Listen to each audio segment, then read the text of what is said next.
Hey everyone, it's Lexie. So in today's video I'll be sharing with you books that I think are good quiet reads. So what I mean by quiet, I just mean like kind of they're subtle. They don't take you on this like vast, epic fantasy journey. They're just, books that are just like subtle and quiet and just like kind of calming. So these are kind of all over in terms of genre too.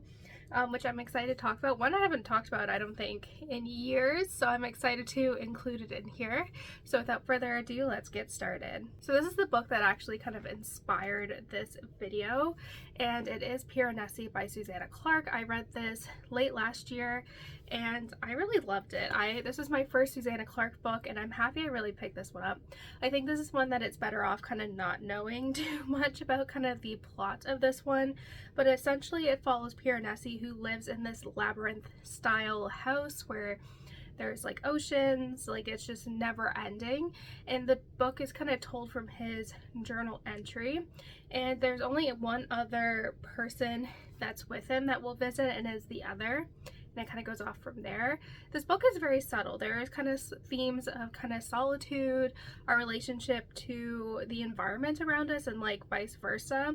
And I really liked that, even though it's like very subtle and it's like a very quiet fantasy, despite having kind of more fantastical elements and kind of it amps up towards the end. I think it's very much kind of very kind of like subtle read, which is just really fun. Like you can't help but like root for Piranesi, and because it's told through his diary entries, it gives you a sense of the unreliable narrator as well. I really enjoyed this, and it is a short read as well, which makes it a lot of fun. But again, like I said, I think it's best to kind of dive in not really knowing too much about this book. So yeah, I think it's just kind of best to explore it and just dive right in. I will say the first part is very slow because you're just kind of getting introduced to the world and Piranesi, and then once kind of the first part is over, it definitely picks up and it adds in some mystery aspects as well. So yeah, but I feel like this one is like very subtle. It's just a nice like quiet fantasy book to read. So despite being kind of a book that focuses on like murder, I do think this series as a whole is very like wholesome, and I just feel very cozy reading it. And it is the Inspector Gamache series by Louise. You guys are probably sick of me because I feel like I mention this series all the time, but I just love it so much. But essentially it follows Inspector Gamache, who is the head homicide detective for the Montreal PD, and a lot of his investigation involve this small town called Three Pines, and it kind of gives like Stars Hollow vibe, where it has like a very strange cast of characters in this town. But there are a lot of themes related to kind of found family, good versus evil, light versus dark, and kind of the morally gray in between. And I really like how it kind of explores those like aspects in here. And so despite the novels being written around a murder mystery, there are other layers and aspects in here that are just so fun to enjoy. And like I said, I do feel very cozy reading these, even though they're technically involving murder, but I do love them, and I always look forward to when a new book comes out. Again, this is another one that is kind of a murder mystery style one, and it is the Thrusday Murder Club by Richard Osman. I think this is just it kind of really takes a lot of the tropes of the murder mystery crime genre and turns it on its head, and it follows, I think there's like 4 or 5 residents that are living in this in a retirement village, and they have what is the Thrusday Murder Club, where they look at cold cases that haven't been solved, and when there's a murder that takes place close in proximity to the retirement village, they just find like ways to insert themselves into this investigation. And again, even though it kind of is dealing with dark subject matter, with it being a murder mystery, like I do feel like it has like that wholesomeness and kind of integrates a lot of humor in it that makes it like very different. Like I said, it takes the seriousness of murder investigations and integrates a lot of like wittiness to it, and just kind of using the characters use a lot of elderly stereotypes to their advantage, and just like the banter between the 4 of them is just a lot of fun.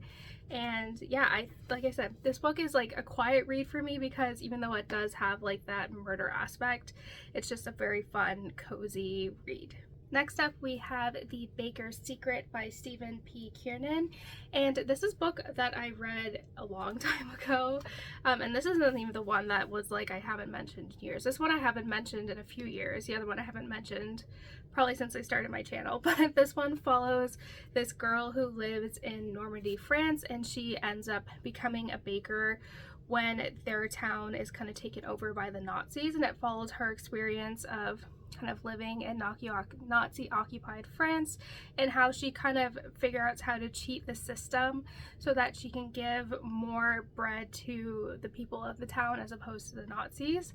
And despite it kind of having the very and despite it having kind of a very, you know, epic ending with essentially the invasion of Normandy, it is very, like I said, it's a very quiet historical fiction. You just follow her kind of her day-to-day with being a baker and baking bread every morning, which I feel is just very cozy. But again, you get also the historical aspect of her trying to kind of live in a town that's been run and kind of occupied by the Nazis and finding ways to subtly resist them. And yeah, this one was just a lot of fun. My aunt gave me this book to read and I really liked it, so when I returned it I picked up my own copy because I really liked it. But it's just like I said, despite it kind of having that epic conclusion, it was just really a lot of fun, and it just is very, like I said, it's subtle, it's cozy, despite it having these kind of dark subject matters integrated into it. And lastly, this is the one that I said I haven't talked about in a while, and it is Emily and Einstein by Linda Francis Lee. Like I said, I read this one a long time ago, but it also kind of gives me that like quiet book vibes that I was kind of looking for. And so it follows this couple that Emily, who is in this marriage, and her husband Sandy ends up passing away very tragically, and what she kind of uncovers after his death was that their marriage was kind of based on lies. And it kind of has this magical realism aspect where Sandy gets kind of reincarnated as a dog named Einstein, and he kind of has to kind of help Emily kind of get back on track and kind of make up for all the things that he hurt her for as a dog. And it kind of goes off from there. So it does have that magical realism aspect in here, and I think if you are a fan of dogs, I think you would really like this.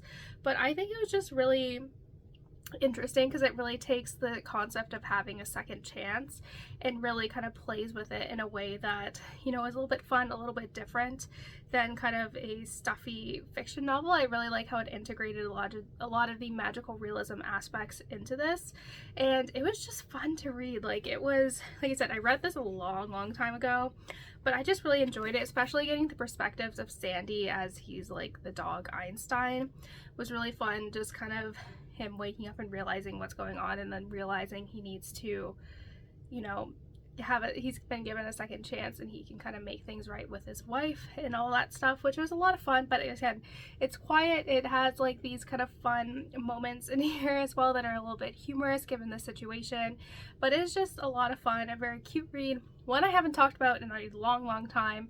And this one is just, you know, like I said, if you're a fan of dogs, I think you'll like this one.